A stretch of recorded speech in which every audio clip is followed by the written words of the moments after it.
রাধে রাধে বন্ধুরা, রান্ধুনি তনুজা চ্যানেলে স্বাগতম। আজকে মিষ্টি কুমড়া দই দিয়ে মশলা দিয়ে বানাবো। তো তোমাদেরকে রেসিপিটা দেখাবো। আগে তেল দিব, তেল গরম হয়ে গেছে, দুটো শুকনো লঙ্কা দিব, ভালো করে ভেজে নিব লাল লাল করে। শুকনো লঙ্কাটা লাল লাল হয়েছে, দুটো তেজপাতা দিব। আশা করি ভগবানের কৃপায় তোমরা সবাই ভালো আছো, ভালো তো থাকবেই, ঠাকুরের কৃপা সবার সাথে থাকে। আর কালো জিরে দিব এখন।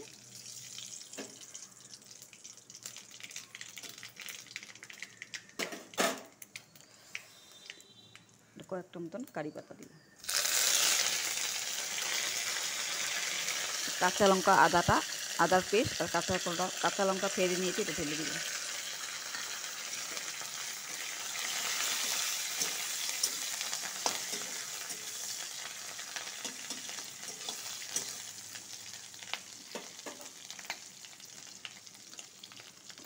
এখন মিষ্টি কুমড়াগুলো ঢেলে দিব,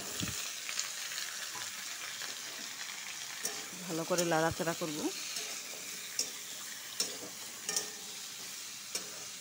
পুরোপুরি নিরামিষ রেসিপি। পরিমাণ মতো নুন দিয়ে দিব আর হলুদ দিব। নুন হলুদ দিয়ে একটু ভালো করে ভাজবো।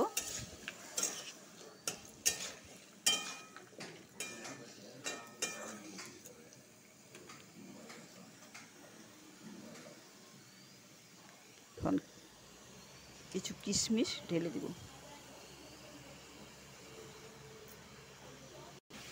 কিশমিশটা দিয়ে মিষ্টি কুমড়ার সাথে ভালো করে কিশমিশটার সাথে ভালো করে ভেজে নিব।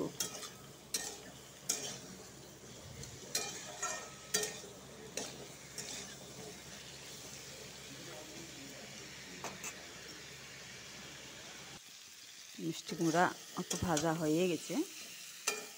এখন জিরার গুঁড়ো, ধনার গুঁড়ো 1 চামচ দিয়ে দিব। এর সাথে আবার ভাজবো ভালো করে। মিষ্টি কুমড়া সব উপকরণের সাথে ভালো করে ভাজা হয়ে গেছে।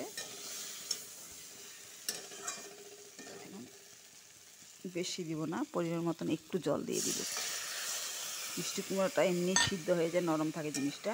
একটু জল দিয়ে 2 মিনিট মতন ঢেকে রাখবো।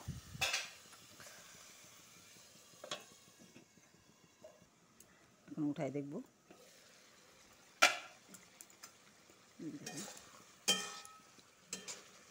সুন্দর মিষ্টি কুমড়াগুলো সিদ্ধ হয়ে গেছে।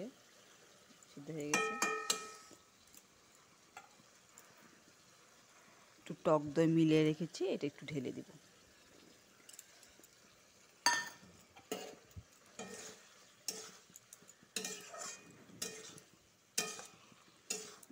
দই মশলা মিষ্টি কুমড়া হেভি টেস্টি, এভাবে বানিয়ে খাবে। আর একটু লাস্টে হয়ে গেছে,